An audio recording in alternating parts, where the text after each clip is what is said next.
The Ethiopian government marked the one-year anniversary of its fighting between its forces and rebels in the northern Tigray region by suggesting its military is nearing victory. Amid urgent global appeals for a ceasefire to the escalating violence, the government said in a statement on Facebook that the Tigrayan People's Liberation Front and its puppets are being encircled by our forces. That's the quote. Now, Ethiopian government forces and their allies have been fighting against the TPLF, but they have recruited more allies to its cause. Hundreds of people marched in Washington on Thursday to denounce the Ethiopian government on the first anniversary of the deadly conflict. Now, is this a sign of progress, or will the deadlock continue? Joining us now to talk about this is the research professor at the Tshwane University of Technology, Africa analyst, Professor Mamo Muchi. Professor, very good morning to you. So good to be talking to you this morning about this very important matter. It's a year on since we've seen this deadly fighting where millions have been displaced. The government says that they are nearing victory, but do you think that is at all true? Yeah, sincere appreciation that you continue to focus on this challenge. As you rightly put it, it took 1 year, and the number of people that have been affected is incredible. Over 7 million people, they say, have been, different things have happened to them. And now what you are asking me is, will this conflict end? Initially, when they started it, it looked as if it was going to end very soon. But it took 1 year. That's extraordinary. Now, they are saying also now they may be able to find a way to deal with the rebel forces. But the other problem we're hearing is that even they said, the Prime Minister said that there were other external forces that were found when some of the rebel soldiers were killed. They found also others outsiders also involved.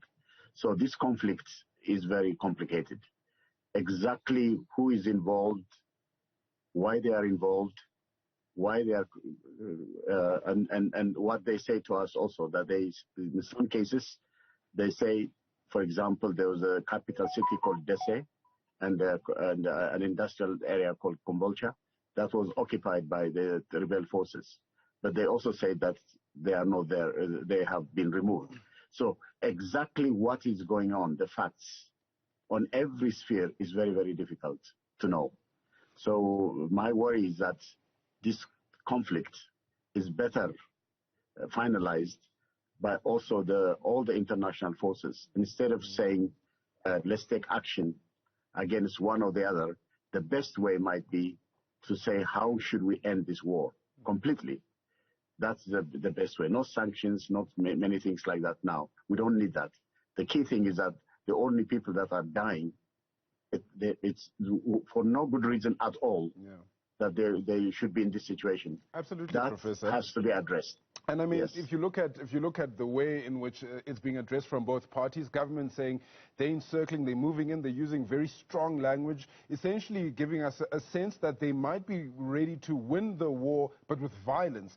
On the other hand, we've got the rebel forces. They've been joined by the Oromo rebel forces as well, so they've managed to make some allegiances, and they say they're moving in on the capital. So from an outsider's point of view, Professor, it looks like this fighting is still going to continue. I think the solution should not be done through violence and war.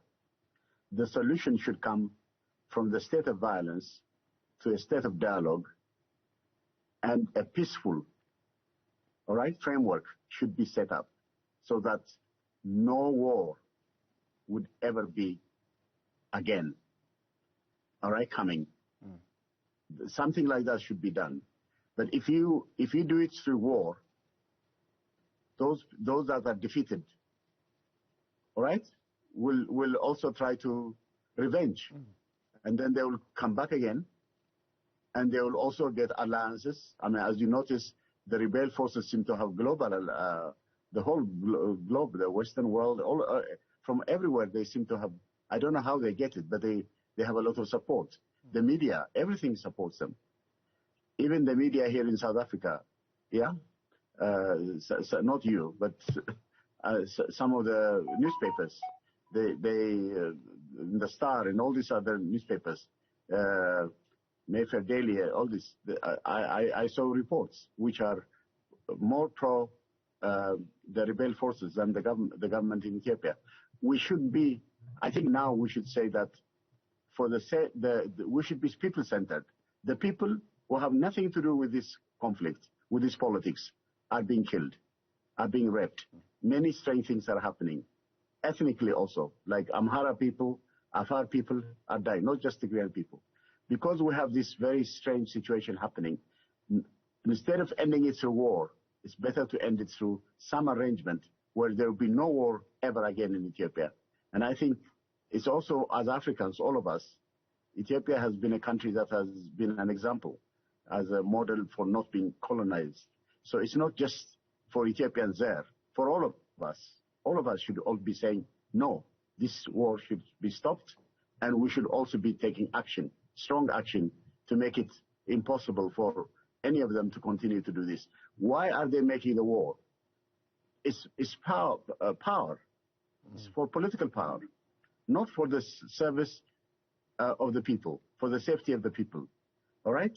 For the security of the people. That is the biggest problem I see.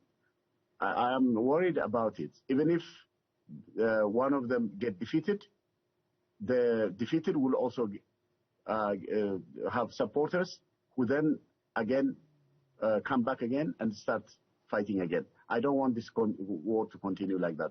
For a country in Africa that should not be under this situation, where the African Union's capital is in Addis Ababa. Why do we have all this? This is also against all of us. Fighting Ethiopia is fighting Africa as a whole. That's what I really believe.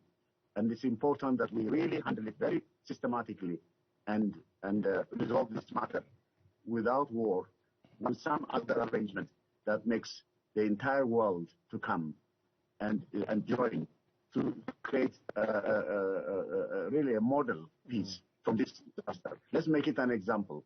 From a disaster situation, let Ethiopia come out of it, but not with the war, but without war. That's my great recommendation and my appeal to all of them. Thank you.